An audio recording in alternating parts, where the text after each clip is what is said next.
And welcome to the Phoenix Suns Solar Panel Podcast. Joining us today, of course, we always have Mr. Dave King. Greg Esposito should be here in theory. He hasn't joined yet the podcast, but we're assuming he will, so we're just going to roll with this. What's up, Dave? Oh, not much. How you doing? I like you rocking the solar panel t-shirt right there. I actually had on a different t-shirt today, and then I remembered that I got yelled at by some people last week for not wearing it. So I thought, you know what, I'll go ahead and put it on this week. There you go. It looks good. Yeah, thanks, man. So we got a lot to talk about today. I do hope that Greg joins, but if he doesn't, it's not the end of the world. So Dave, I was doing a bit of stat research ahead of the show because we have this new segment that we're doing where we're going to break down different advanced stats, yada, yada, yada. Anyway, while I was doing the stat research, I found out that Devin Booker right now for the Phoenix Suns is 17th all time in total points scored, around 5,820. Total points, right? So that means this year he will likely actually go all the way up to 12th, where he's going to be passing Connie Hawkins, Jeff Hornacek, Leandro Barbosa, and Charles Barkley, landing him just behind Tom Chambers and Dan Marley for the 12th spot, likely by the end of the season if he stays injury free. Hey, so he might be top 12 before he makes a trade demand. Is that what you're saying? I don't think he's going to be making a trade demand this year, but I didn't realize he was so high up on the list, though. Well, we say, we keep reminding everybody he's only 22 years old and all that, but he has been with the franchise for 4 full seasons. And the way the NBA is so transient, it's hard for a player to actually stay with any one team longer than that. So good for him. He's also a pretty good scorer. He was in the top 10 scorers last season. I think he was 5th or 6th, but he was the only player within the top 13 that was under 23 years old. Yeah, it's pretty incredible. It really is incredible. I just can't wait for this season to put some competent players around him for the first time, since he's become a centralized figure in the Suns offense. So I'm really looking forward to seeing how when every game does matter, because it's competitive, how much better he actually is seen around the league, because he's been great for years. Yeah, what's funny, I was listening to a national media podcast the other day, and they were referring to bleak teams. The Suns aren't actually a bleak team. They aren't like the Charlotte Hornets, for example. They have Devin Booker. And I thought, yeah, it's almost cool that people kind of realize he's on the team. And then I also thought to myself, do they all just forget about DeAndre Ayton? Like, he doesn't exist as a player. Like, the Suns didn't have the #1 overall draft pick last season, and the guy averaged like 17 and 11, and he was actually really good. There just happened to be a storyline behind Luka Doncic, and at the very end of the season, Trae Young. National media falls in love with creators. They create their own shots. That's why guards always get the biggest recognitions and the shot creating forwards and all that. It's just not common for a player who is totally dependent on receiving the ball in a spot where he can do something with it, and that's DeAndre Ayton. So he's not going to get the highest.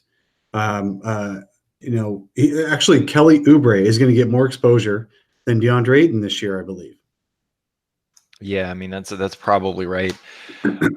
So we talked a bit about over the last couple of episodes. There's just also this narrative that the Phoenix Suns had to overpay, if you will, to get Ricky Rubio. And there was a really interesting article that came out, and came out Bright Side Sun. Are you there? Yeah. So Jim wrote the article. I figured you were going to take the reins from there. So Jim wrote the article. Your screen froze for a sec, so I didn't hear the segue. Yes. So we just posted an article this morning, actually Saturday morning, on Brightside that Jim Kokenauer, one of our longtime contributors, who last year actually, and in prior years has mostly been our negative person around the team for good reason. The dude's been writing, contributing for a website for a bad team for years. And this year might be bad as well. But let's stop with the Ricky Rubio was overpaid narrative. So Jim went through an entire research paper basically on looking at all the salaries of all the point guards in the league. And basically, Ricky Rubio is one of the lowest paid regular starting point guards in the entire league. When you compare it to percentage of the salary cap when he was signed, and when you compare it to how much he's making now, making this year, the guy is anywhere from 19th to 24th, depending on your metric on where you're going to rank a starting point guard. And Ricky Rubio is definitely at least that good in the NBA, if not a ton better as a point guard than 19th to 24th best starting point guard. I mean, just looking at this year alone, the salaries that point guards are making, Ricky Rubio is at, well, his average salary, his annual average is $17 million. So if you look at the annual average salary of all the point guards in the league, he's only 19th. He's behind Dragic and Bledsoe. Shout out to history here. He's behind Dennis Schroeder. He's behind Terry Rozier, Scary Terry. He's behind Jeff Teague, and a bunch of other guys and there are a lot of guys he deserves to be behind because he is not one of the very best point guards in the league, but he's also not one of the worst. And so you've got to give him a little bit, you got to give the Suns a little bit of credit for paying at or below market actually for a starting caliber point guard. You may not love the fit. If you're somebody who loves only shooting in your point guard, sure, you may not love the fit, but you can't argue that he is paid too little. Some of the comps too much, you mean? You can't argue that he was paid too much, right? Some of the comps that Jim was making is even a guy like Reggie Jackson. Reggie Jackson, sure, makes a little bit less than Ricky Rubio, but at the time Reggie Jackson was signed, his contract was 23% of the Thunder's cap. Reggie Jackson, whereas Ricky Rubio is just under 17% of the Suns' cap this year. So you got to give the Suns a little bit of credit for signing a guy at a real regular market rate, and stop saying he was overpaid for that $51 million contract. Right, and the whole narrative that the Phoenix Suns had to overpay to get Ricky Rubio, it's not accurate. I mean, to your point, or to Jim's point, he's the 19th highest paid starting point guard in just pure salary average across his contract. Yep. Right, and most people would argue that Ricky Rubio is between the 12th and the 15th best starting point guard in the NBA. So he wasn't overpaid. What's also contributed to Ricky Rubio losing a little bit of his luster since his years in Minnesota? Well, first of all, he started out being a darling, and he was going to do the next great thing, probably potentially even the next great Steve Nash type when he was real young. In Minnesota, he couldn't make even layups sometimes. And so that was a real trouble for him. And Minnesota never won more than, I believe, 42 games with him as the starting point guard with Kevin Love as the power forward. And Minnesota had trouble putting a team around those guys. So then Rubio was traded to Utah when Utah wanted to make the playoffs.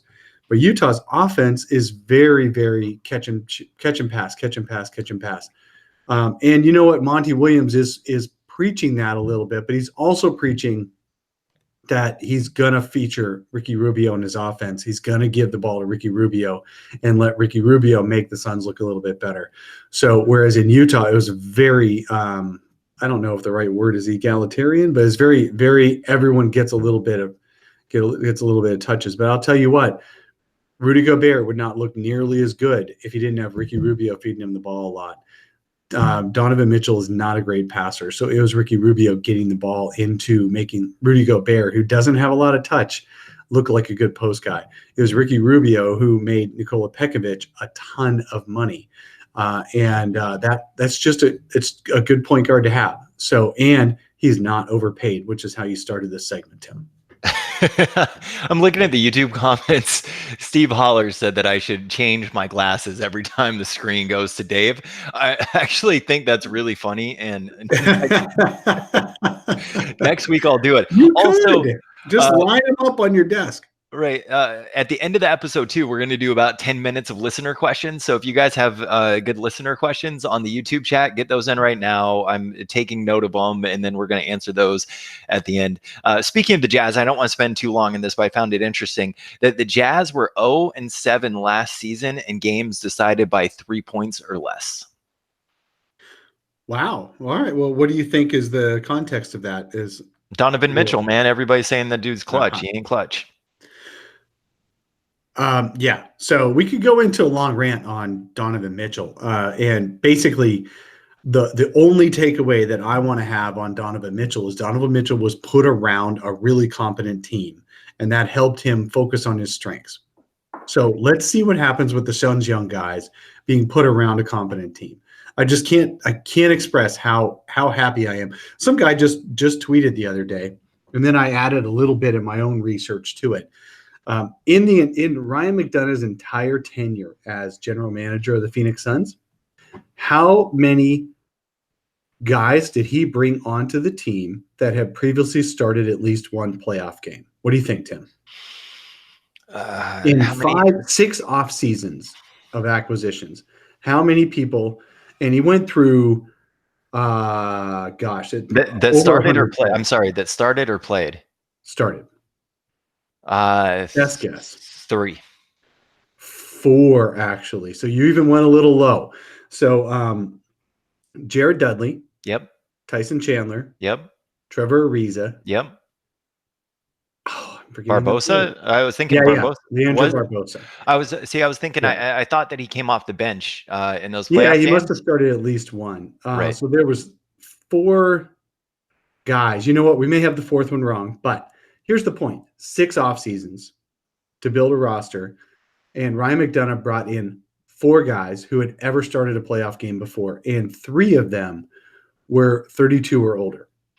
Well, to be fair, the Suns were also taking the 76ers process route to building a team during Ryan McDonough's tenure, so that probably had something to do with it. Sure. But the last 2 years, weren't we all really, really, really sure that culture was part of the problem? Yeah. Right? Well, remember learning how to play a game of basketball, right? So now let me ask you a different question. How many in his 10 months on the job, James Jones took over in October of 2018 as the GM, and now it is July of 2019. So let's say that's 9 months. 9 months as the general manager. How many guys has James Jones brought in to this roster that is on the roster right now that started at least one playoff game in their career? That is on. Well, let's see. The last season, the Suns had 24 players. This current roster. How many on this current roster have started at least one playoff game in their career? 3. Would you believe 7? Oh no! Go through. Who's the list? All right. So the list. Now, this is starting at least one playoff game, right? So a lot of these guys have been to the playoffs at least one season, but maybe not a ton of seasons. Tyler Johnson started at least one playoff game. I'll go through. I'm going to do the research and actually put this on Brightside next week to say how many games they actually each started. But you've got Tyler Johnson, Dario Saric. He started in the playoffs for 2 rounds in his second year for Philadelphia. Tyler Johnson started in at least one playoff, if not 2 different seasons, I believe, with the Heat. You've got Aaron Baines, who's been a starter in the playoffs as well. That's 3 right there, right? So Tyler Johnson, Dario Saric, Aaron Baines. You've got Ricky Rubio, of course. You got Frank Kaminsky. So that's 5. Shoot. I had the 7. Darn it. I got to look this up.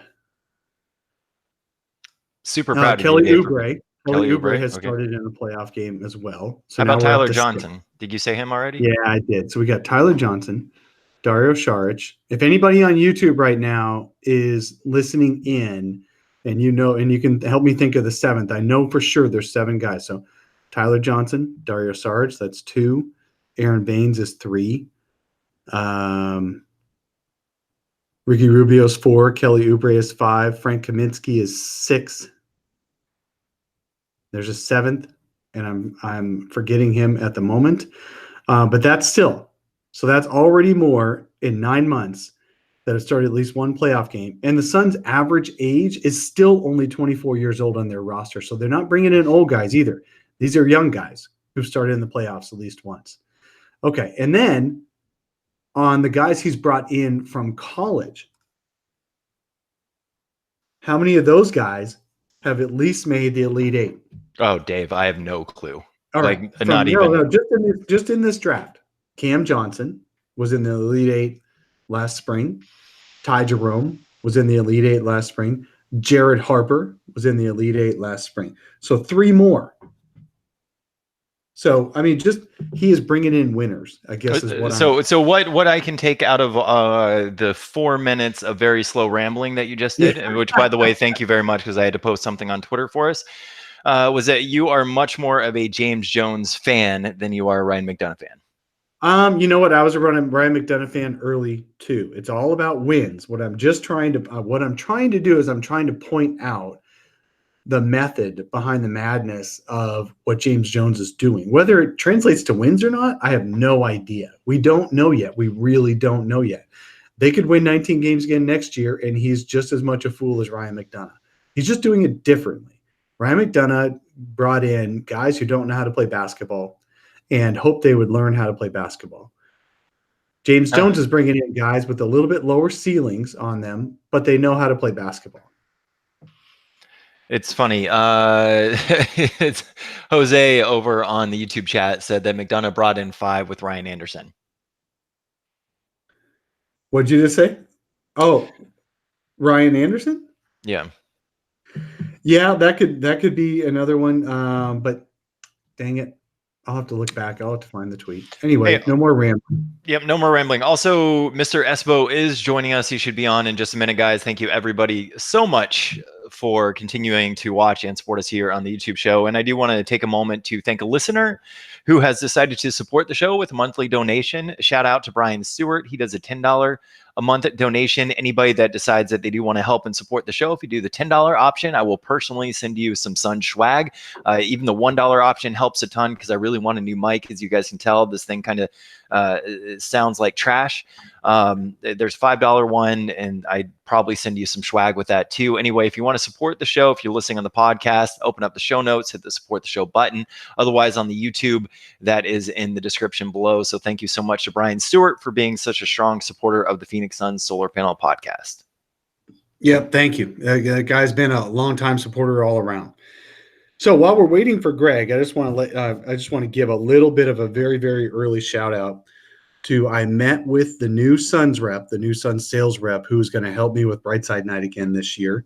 We are looking forward to having another great year with a fundraiser through Brightside to get young underprivileged kids to their very first basketball game.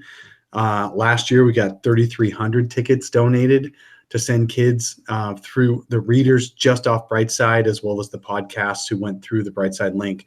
And I really appreciate it. This year, we won a top 4,000. So I just wanted to throw that in there, that I have started the conversations with the Suns this year again. And I'm looking forward to what triggered that thought for me was Brian Stewart. If it's the same Brian Stewart I'm thinking of, the dude is an incredible contributor to Brightside Night as well.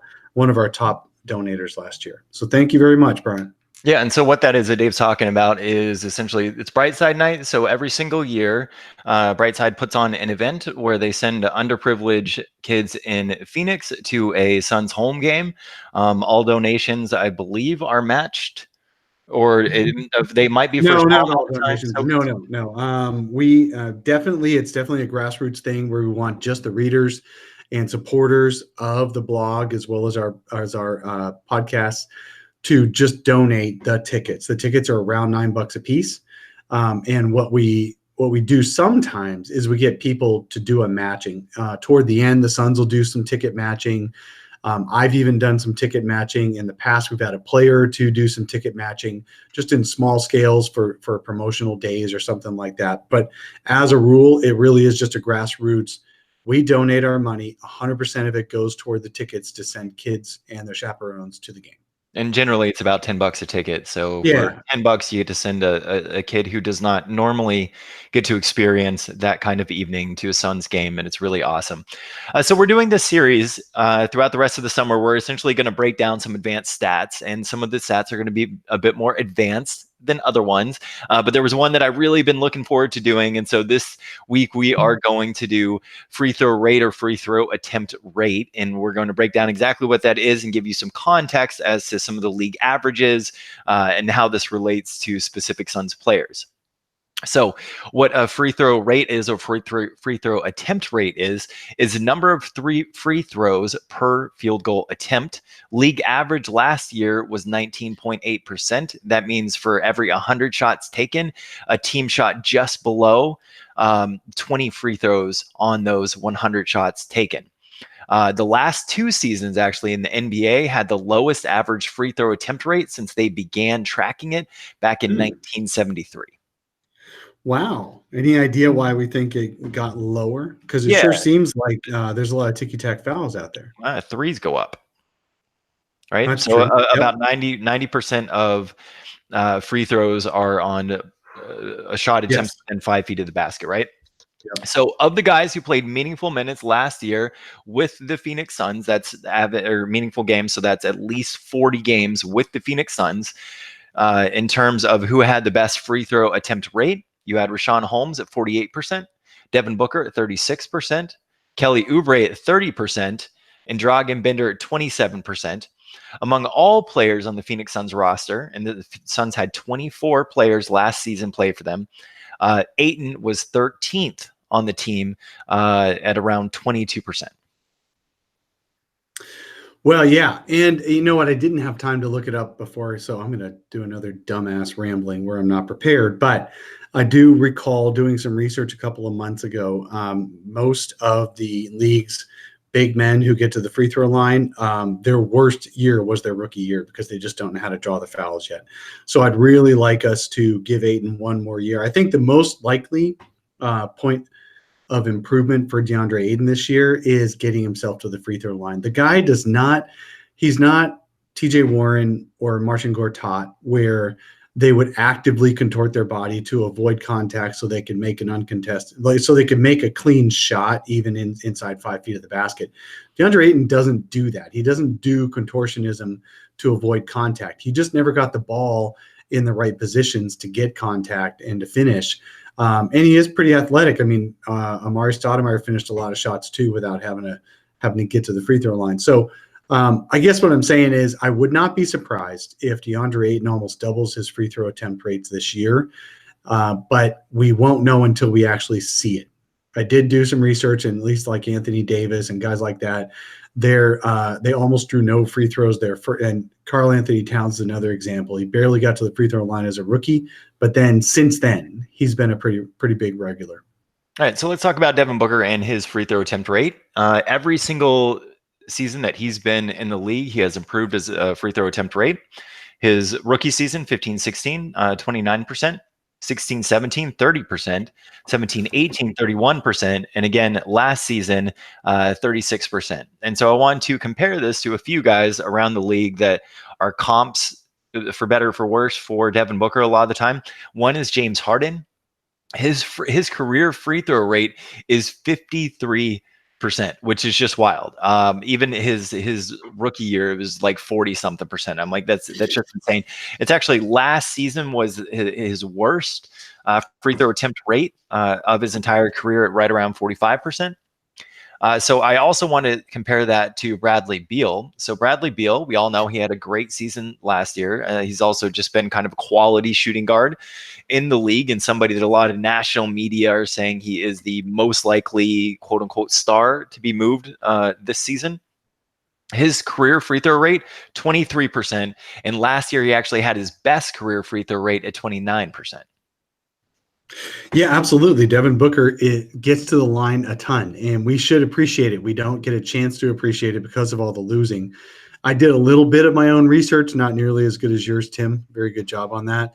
But I just did a quick basketball reference search for single seasons like last year of guys who are big guards or guard forwards and scored at least 20 points a game and started at least half the games in the year, just so I could narrow it down to starting wing players, basically, is what I did for the most part with this query on basketball reference.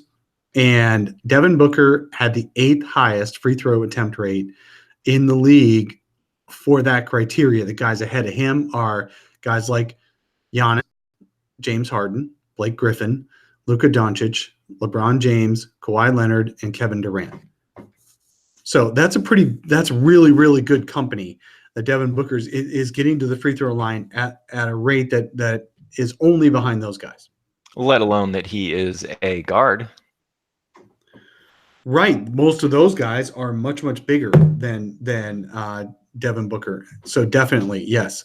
Behind him are DeMar DeRozan, Paul George, Zach LaVine, Bradley Beal, Tobias Harris, D'Angelo Russell is all the way down at 13%, and Klay Thompson is down at 11% of drawing fouls. So way, way, way, way behind. And so Devin Booker, yes, he's in very elite company among wing players. Oh, hold on. Slow clap here, everybody. And if you're watching on the YouTube, slow clap. Look who is joining us on today's episode, Mr. Greg Esposito. Did we get through all the analytics stuff so I don't have to talk about that? That was really the plan here. So actually, I don't know, man. We're right in the middle of it. This is what happens when you have a 2-year-old and you let her mess around with your phone, and that's your primary source of alarms as well, is that all of a sudden you don't wake up because there's no alarm on your phone. So you're blaming a 2-year-old. Damn straight. Whatever you got to do, man. So listen, on today's episode, the major topic we really wanted to touch on, which I'm glad that you finally decided to grace us with your presence for, is what will it take for the Suns to be a 500 team last season? Now, to start this off, I looked at the 500 teams. Well, it's impossible for them to be 500 last season. So let's just say next season. Right. So what did it take last season, and can the Suns emulate that this season? So last year, the only teams that were really right around 500 were the Nets, Magic, and Pistons, and the closest in the West was the Kings at 39 and 43. Right. So what it would take is a huge jump, obviously, in the win total for the Suns. So and I did a quick analysis on Brightside yesterday, just as one part of a segue. I know you had other things to talk about in this realm, and we do have a lot to talk about in this realm. But one point of reference is how many teams in the NBA can actually improve by so much that they get a plus 20 wins. Right? Because that's what the Suns would have to do. Even a plus 20 only gets the Suns to 39 wins next year. So, yeah, so it's going to be a little difficult for the Suns to get up to 500. And so I just wanted to give historical context, at least for last year. I did look it up for last season. And it does look like it's going to be difficult for the Suns to get there. Last year, there was only a handful of teams that actually had a plus 9 year over year in win totals, and there were only a couple of teams that went even bigger than that on jumping ahead. So it's gosh, I'm trying to find my research. Oh, I pulled up the wrong article. Hey, Greg, you missed like 5 minutes earlier of the same exact thing happening when Dave was talking. It was fantastic. So really, I missed nothing on this episode so far. All right. You want my answer? It's going to take a it's going to take a major miracle for this team to finish 500. Yeah, that too. So while Dave is finding his information. All right, here we go. God damn it, guys. Look, at least I did some damn research.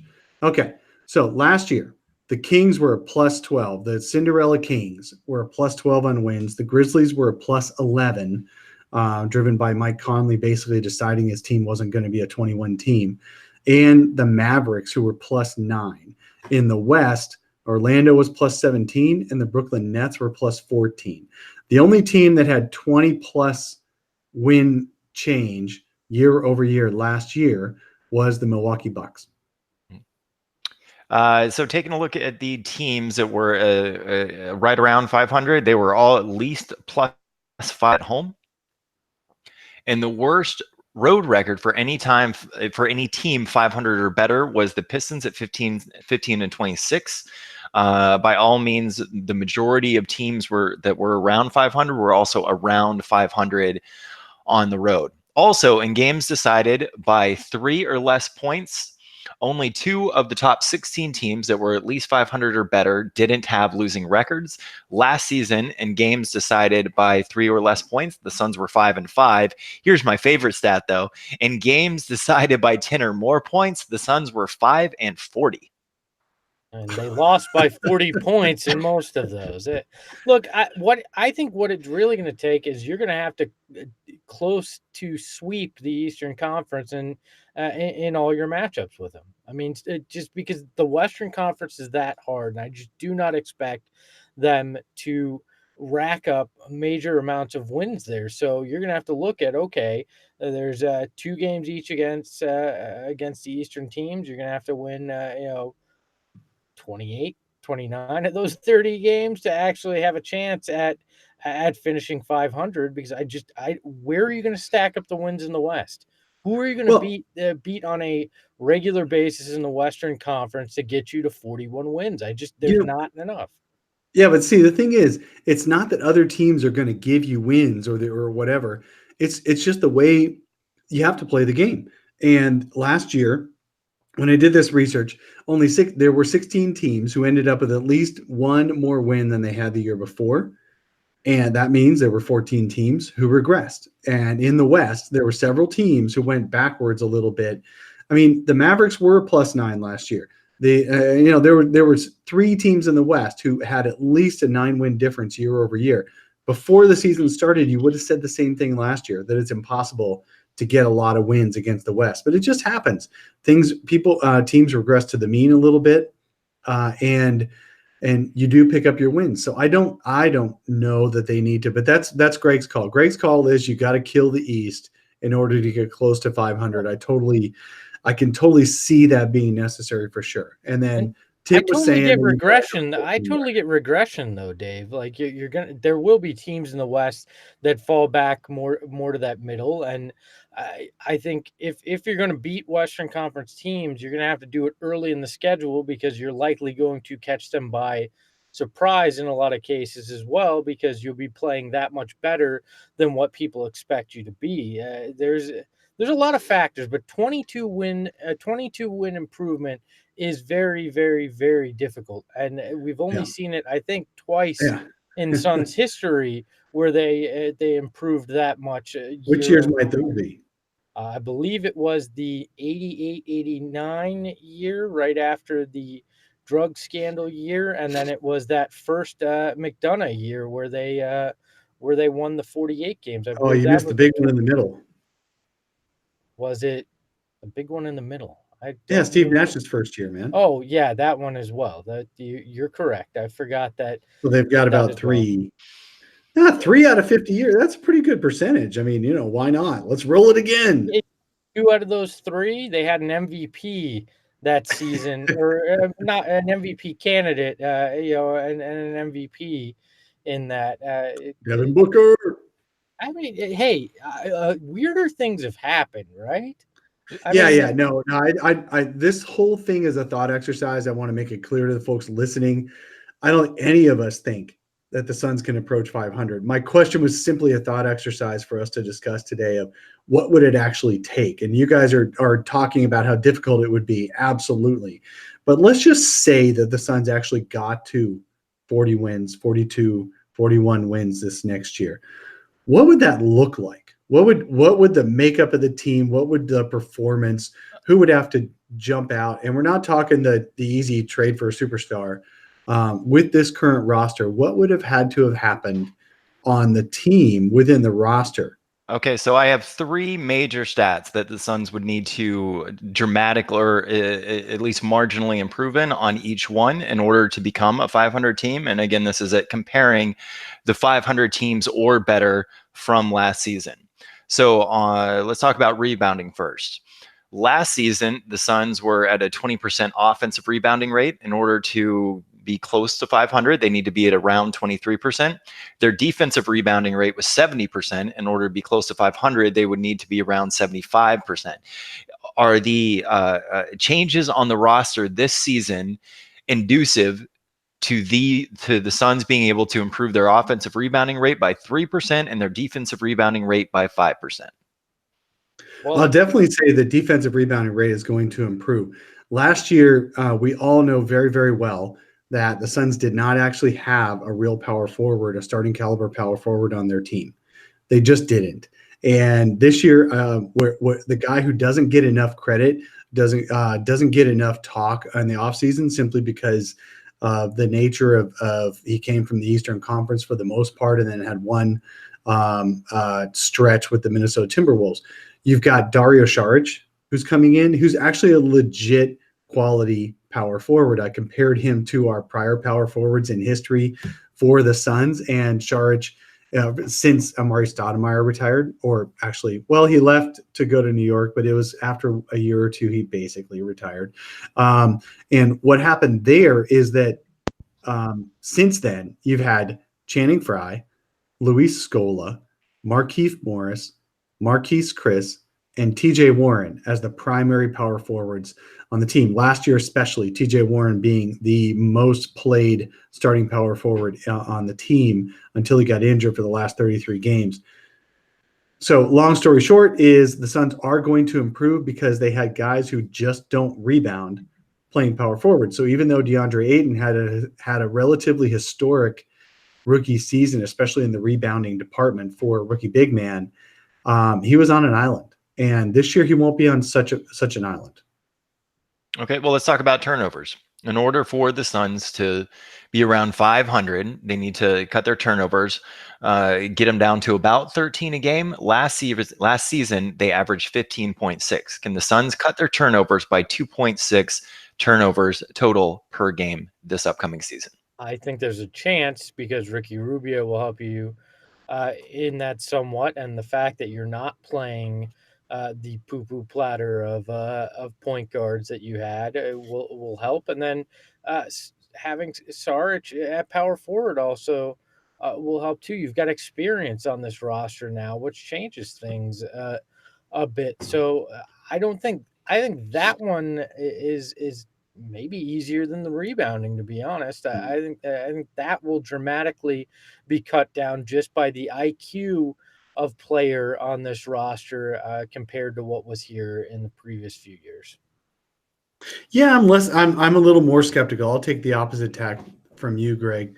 I don't think the turnovers are going to go down. Ricky Rubio does have some turnovers. Dario Saric is actually has a few more turnovers than you would think. I don't think that's going to be the stat that they're going to be better in. Okay, so let's talk about defense a bit. Let's talk about what the Suns need to hold their opponents to in terms of three-point percentage. League average three-point percentage being right around 35%. Last season, the Suns held opponents to 37% from the three-point line, which was good for 28th in the league. Can they improve that down to league average at 35%, given the adjustments on the roster?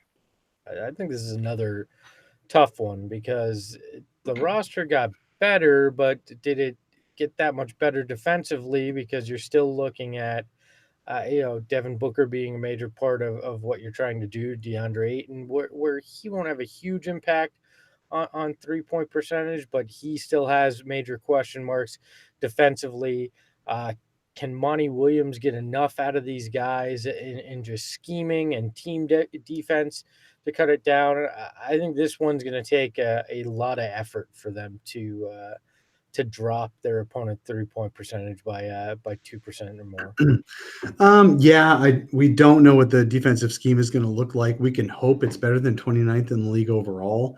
We can hope that So here's what I'm going to go back to. It's not going to be necessarily on scheming. It's going to be on the mentality, the comfort level of the Suns' opponents. So hopefully this year the games will be closer. If the games are closer, the opponent won't be as comfortable and they won't make as many threes. That's the only way it's going to happen is that you've got people outside their comfort zone. As the games get tighter, shooters get worse. Attitude might help too, because Kelly Oubre, we saw the mentality shift in games that he was in. So there may be a way for them to look better defensively, even though the parts don't suggest that they're that much better defensively. So I hold out hope that we'll see something. But Dave, I think you're right. It will potentially come down to our opponents having to take tougher threes simply because the game's not a 20-point blowout. So there's some pressure on them actually taking the shot. All right, so let's talk about offense. The Suns need to have at least 3 players that are hitting 2 threes or more per game. Last season, the Suns only had 1. You had Devin Booker that was hitting 2.1 3-pointers a game. You had Oubre and TJ Warren, who came in respectively at 1.8 and 1.9 apiece. I think this one's easy. I think you're going to get Booker, Saric, maybe even Kaminsky, depending on the number of minutes he's going to play, hitting closer or more than 2 a game. And I think we're going to see Devin Booker's output from beyond the arc become immensely larger, simply because the ball won't be in his hand primarily. So Rubio will be able to get him better looks from outside the arc as well. Yeah, I definitely think Dario Saric can be somebody who can make you 2 threes a game. I would slightly change that, Tim, just in my own opinion, not that it's any better or worse, but I would say team 3-point attempts need to go up and team 3-point percentage needs to go up. You've got a lot of players who can shoot better, but they may all rotate so much because the team really is now 10 or 11 deep without any real stars on it besides Booker and Ayton, who are going to get 32, 33, 34 plus minutes. There's going to be a lot of in and outs, but I can easily see Mikal Bridges becoming a 40% shooter this year. I can definitely see Dario Saric hitting high 30s. I can see Frank Kaminsky hitting high 30s. And that is going to help a ton on this team's ability to open up the floor. I'm going to go out on a limb and say I think Ayton even stretches his range this year and may take a few. Now, I don't think it'll be a high percentage, but I think he'll take a few. And Dave, I thought you were just going to say they have to increase attempts, and I was going to say, why did they let Jimmer Fredette go then? Yeah. You know what's funny is Jimmer didn't even take a ton of threes. I know. He did weird stuff. I don't even get what Jimmer was doing. Sorry, I had to throw that out there. Jimmer was selling tickets. That's what Jimmer was doing. He didn't even do that. Let's be honest. Yeah. Nobody's like, man, I really need to see Jimmer Fredette 10 years after that meant something. Well, they tried. So I used to throw concerts for a living from the age of around 18 to 30. And this reminds me of a time in which I booked Marcy Playground. Sex and Candy, baby. Yeah, well after their prime. And it came as a shock to me, the amount of people that don't come out to a show to see a band play one song that was popular 15 years before. They didn't play it just over and over for like an hour and a half. Like, I lost like $3,000 on that show, man. Still less than the amount of money I lost going out to Vegas Summer League. So that's, Wait, so you figured you would sell a lot of tickets because they had a hit from back in the day, and you actually didn't sell a lot of tickets? Is that what you're saying? That's basically what I'm saying. Same with the Suns. So they had the Jimmer Fredette. Hold on a second. So you spent more money on Sex and Candy in Vegas than you lost on a band that sung Sex and Candy. All right, good to know. Close to 3 times that. All right, so let's talk about roster continuity, because I think that this is important. This is something we're going to touch on more in later episodes. Also, we have about 5 minutes before we get to listener questions, so this will kind of wrap it up unless you guys have something you want to dig into here. Roster continuity. No team that had above a 500 record last season that I looked at, and I looked at most of them, not quite all of them, had more than 20 guys on their roster. Last season, the Suns had 24. Will the Suns be able to keep their roster continuity closer to that 20-person mark? Yes, and especially if they're winning. If not, and they make a trade, that's the only way I think that the roster continuity might get shaken up, where they start to sell off guys that are expiring contracts. But other than that, I don't see the rotating door of players that you had to see at a necessity last year. I think that number will be in a palatable range for sure. Yeah, it's really, really hard to imagine the Suns going 22, 24, 26 players deep on players who appear in a game for him this year. It just looks like that this is a much better, more playable roster, even if there's a couple of injuries. I don't see them doing a constant rotation at any one position. In the past few years, you've had constant rotations at point guard and power forward, bringing in race. I mean, how many different end of the bench power forwards they have to bring in last year just to see if anybody would stick, and same with point guards in all the last few years. So I don't think that's going to happen. I agree with Greg. I think the Suns, if they get over 18 players churning through, maybe 19, I'll be surprised, because they've got like guys like Tariq Owens, who won't end up with a full contract for the next year. They're topped out at 15 right now, guaranteed contracts, after signing Sheck Diallo. They got Jalen LeCue, who will spend a lot of time in the G League. And they have some two-way. They have one two-way guy and a couple of Exhibit 10 guys coming in for training camp that puts them around 18 players who are going to show up so far to training camp. And those will be the guys who end up in the G League, playing a lot of time down there probably. So I just don't see it. I don't see the Suns topping 20 players running through lineups this year. So to close out the segment, one thing that I like to do when I'm looking at a team and trying to make predictions is, do more things have to go right than wrong in order to make the outcome the one that you are hoping for, right? Yeah. So if in a perfect world, if they hit in the 40s on a win total, there's like a 1,000 things that have to go right. Right. And even if you're looking at just the major things, they need to improve their offensive and defensive rebounding rate. Yeah, overall, I really think the Suns need to be a top 10 offense, or right around 10, and they have to be around 20 on defense to be about a 500 team. That's the way it is. They're going to get there offensively, not defensively this year. They have to exceed on both ends overall on efficiency. That's about the only way they can do it. And I can imagine it. I just got to see it. Yeah, and I think it's even a stretch to think they can get 37, 38, 39. Oh, me too. I think low 30s is what realistic.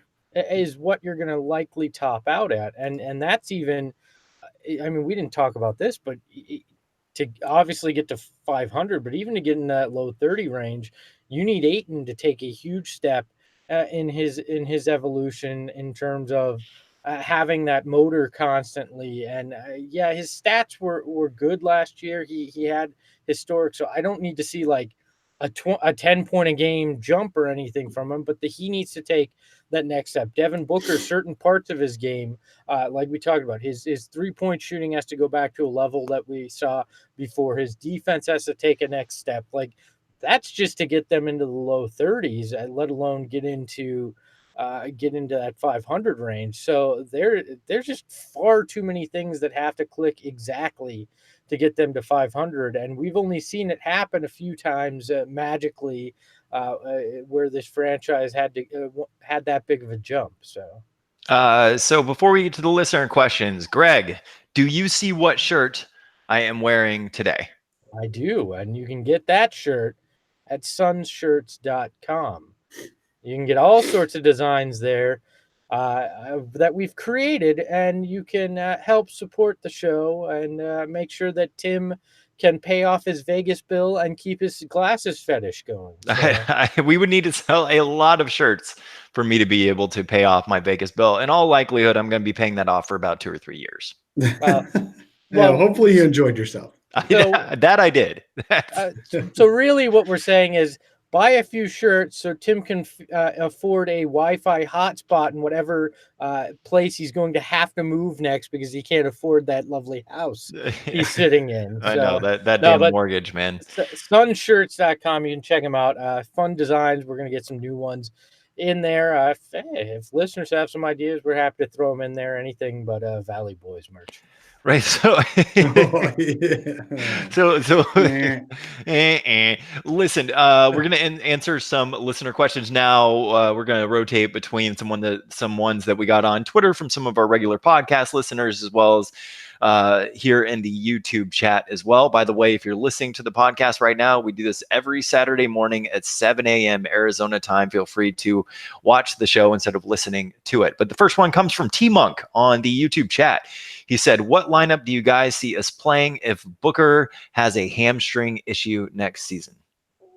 If Booker's out with a hammy, I'd say your starters are Ricky Rubio and Tyler Johnson. I think Tyler Johnson is a very easy plug-in as far as starting lineup for the Suns next year to back up either Ricky Rubio or Devin Booker as the starter as needed.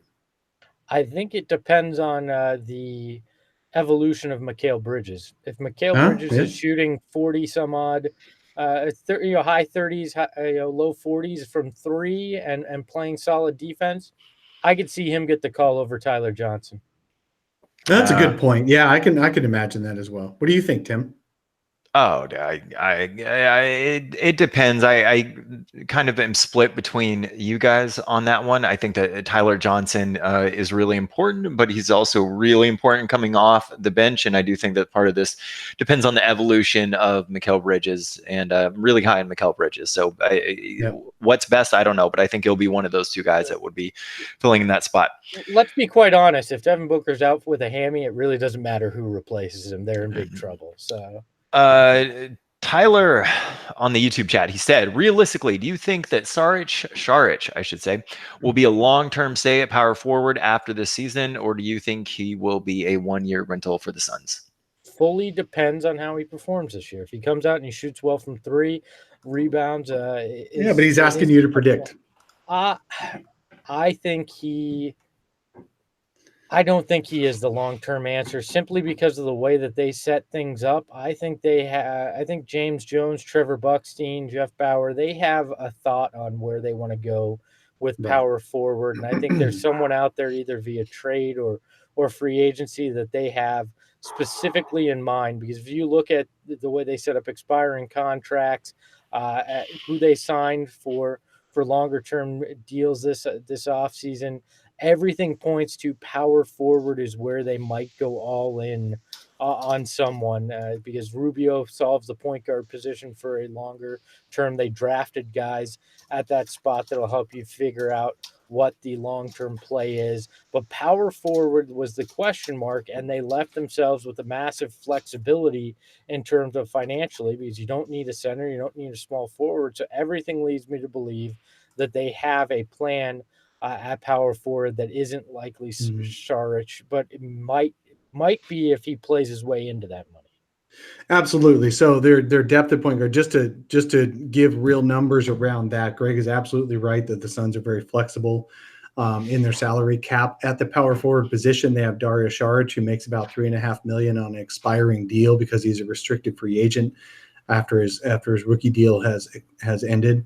Then you've got Frank Kaminsky, who has a team option for next year, so his is expiring as well. And even Cheick Diallo is a 1 year with a team option after that. So there's zero guaranteed money for the 2021 season at power forward for the Suns.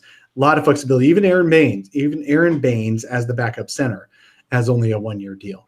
So definitely, I think Greg is right. The Suns are setting themselves up for one of two options. Either These guys work out and they keep them for a couple of years until the 2021 offseason, where they have more than max cap space, or they have set themselves up for acquiring any players they want, any power forward they want for the next 2 years in a trade, and they can give back in a trade a starting caliber power forward in Dario Saric.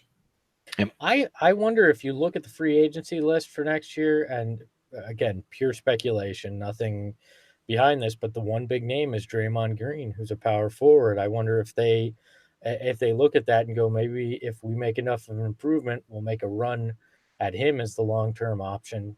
It's just interesting to me that that's the spot where you have the flexibility and you have money next off season, and that's the only major name there. So. Jim Rose, one of my favorite listeners, he says, where are the players now? Who is in Phoenix working out? And I can answer this a little bit. We've all seen a ton of videos of all the players that have gotten together for the yearly pickup games, and watching Devin Booker on there has been really awesome. And having watched a ton of tape of Devin Booker playing in these games, it is safe to say that his defensive philosophy has not changed at all. Oh, come on. In the pickup games in the summer, nobody's defensive philosophy is different than it's Devin real Booker's. Bad. It's not just Booker. I'm like watching these games, and like you guys play pickup. I don't think I've ever seen defense as bad as it is in these games. I mean, it looks like an all-star game out there. Yeah, well, these dudes are just having fun. So no, there's obviously he's not going to improve his defensive instincts playing pickup with other NBA stars over the summer. So the question Jim had is, what are the players doing over the summer? This is the part of the summer they go off and do their own thing. Some of them go work out with other friends of theirs, friend NBA players like Devin Booker, for example, is out playing with other guys. Mikal Bridges is going to be going to the USA Select camp, but he's been around Phoenix all summer until now. And the rest of the guys are just kind of dispersing for the next month or so. They'll be back in the gym almost full time by the end of August. And they've been going for the last 11 months. So this is about the time of the year that they're off doing their own thing, doing their trips with their families and things like that. So don't expect to hear anything about tons of Suns players working out together for getting ready for next season until we get around late August. Yeah, once you cross over Labor Day, that's when the serious team pickup games at the arena start to take place, and you really see all these guys come back to Phoenix. Dave, I don't know who has been there, May, June. I haven't talked to a lot of my guys out there on this specific question, so I'm not sure. But usually it hasn't been a big thing. But you know what? The no storylines have been coming out of Talking Stick Resort Arena for the whole summer. The team used to leak a lot of that, where the team would intentionally say, hey, we got 8 or 10 guys playing pickup every day with each other. That hasn't happened this summer at all. And that's just because the Suns have decided that that's not important. What's important is that they're together when it counts and they win more games next year. All these optics about youth and potential and liking each other, playing together, working out together hasn't gotten the Suns anywhere the past few years. So why repeat it? Wait, there's no yoga trip to San Diego that happened? And that doesn't actually win you a bunch of games. Even if there is. Surprise. We were all shocked to know that team yoga did not lead to winning games. So let's end this on a fun one. This is from Q over on the Twitter, the very fun Suns Twitter, who I love to partake with on any interesting conversation at any given hour of the day. Listen, so Q says, if the Suns had an official adult beverage, what would it be? Cyanide. Jesus. Oh my God. How negative can you be? Formaldehyde or what? Think about the last 9 years. Or if we're talking about this team, I feel like it's got to be something. I feel like it's got to be a martini shaken, not stirred, because it's quite a lot of sexy international men of mystery on this team. And I feel like there's very James Bond attractiveness to this team. So I would say a martini shaken, not stirred would be this year's drink. So Dave? I like I'm more of a sunshine drink, something you'd be chilling with in the summer heat. So I'm going to go with a tequila sunrise. All right, I'm going to go a little bit different, but closer to Dave. I'm going to go with a Well House margarita because it's something that looks really good whenever you see somebody else drinking it, and then you get a bit disappointed. Come on. Man. Come on. Those are all good. These are all good. Yes. So Greg wants to kill himself. No, the past Tim 9 wants years, to pinch up yes. his face, like he just ate something or drank something really awful. And me, I just want to get plastered. So But- we're good. Drink really something really awful that looked great. You know, you think it was like ordering a fish bowl. You know, it's a Oh, good God. until you have one. That was a good question to finish on. Half this roster can't have an adult beverage, can it? Like, are we finally crossed over that line where they I can't tell you how many times I've been no chill corrected on comments like that when I make that comment on Twitter. Oh, he's finally old enough to order a drink.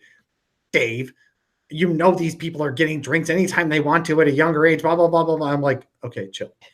Yes, we know. We're not dumb. So- They've been drinking since probably high school days. We're aware. We were Are aware. teenagers We were once, there so too. I Yeah. even remember it. I'm shocked that Dave remembers the 1940s. It was a but he stone cup, does. but I remember. All right. So ending this episode out again, we will be back on Wednesday, 7:00 Arizona time. If you do want to join us for the YouTube version of the show, thank you everybody that is watching on the YouTube. I realize that it's really early Arizona time, so thank you so much for But you that. know what? This whole episode is available anytime you want. If you're listening or watching it later Saturday or Sunday or Monday or whatever, if you want to get a part of the comments section and be part of our mailbag or YouTube bag at the end of every episode on Saturday, wake up early on Saturday. And if you're in a different time zone, bully for you, because then you're more likely to be able to get there. So we look forward to seeing all. I love it when people interact with us on the YouTube live, but you can watch this anytime. Yep. And I've also been told that I'm not allowed to cuss anymore. So that's something. No more screaming fucking muck No, we words just on this have- show. You can just cuss less because we have people of all ages who want to watch the show. Don't be pissy. I'm whiny. I'm happy to change how I talk on this show for the two people that are Dude who has a listening with. radio history in his career in his history, you should know how to talk without having to swear all the time. Look, just say McDonough because everybody acts like that's a swear word around here. So every time you want to say the F word, say McDonough or Babby or Blanks. We'll all get what you're talking about. Or Screaming Bender. McDonough words. Hey, you leave Bender out of this. He's in the NBA still, damn it. Let's talk about that for 1 second. Damn it, we gotta go. No, the Yes. Suns had 3 picks in the top 32 of the NBA draft in 2016. Only one of them is under contract just 3 years later. Rookie contracts go 4 years. All of them were given 4-year contracts by the Suns with a couple of team options on them, and only one of them is still in the league. And that's with a minimum non-guaranteed deal. I already bought my beachfront property at Lake Michigan. Let's go, Bender Island. Hey, Greg, when are we going to get Rhett Reese back on the positive bandwagon for the Suns? When they win a few games. So maybe we'll have him. Maybe we'll have him on in August, and he can talk about the trailer to Zombieland 2. And he's got to get us red carpet tickets. I'll get myself to California. Man, that's just asking a lot. I would just happily have him on the podcast. I'm not greedy, so I'm greedy. Can we I'll let get Tim myself to California? You just got to get me in, Rhett. Can we let you hear Tim, that, Rhett? I know you're watching. Yep. Okay. So 2 things before we get out of here. One is Steve Holler here on the YouTube chat says he loves the shirt. So yes, if you guys want to get one, go to sunsshirts.com. And there's a bunch of really cool designs there. And it's very soft. Yes, it's a really good shirt, actually. Get him before we get sued by someone. Go, go, go. And I do want to thank a listener, Brian Stewart, for being a supporter of the show. And if you feel like you get a lot out of it, you do want to support the show, you can do so on the YouTube. It's in the description below. On the podcast, it's in the show notes. Just hit the support the show button. You can do a $1 a month donation. It really does go a long way. So until next, or this coming Wednesday, I should say, at 7 o'clock, thank you so much for joining us.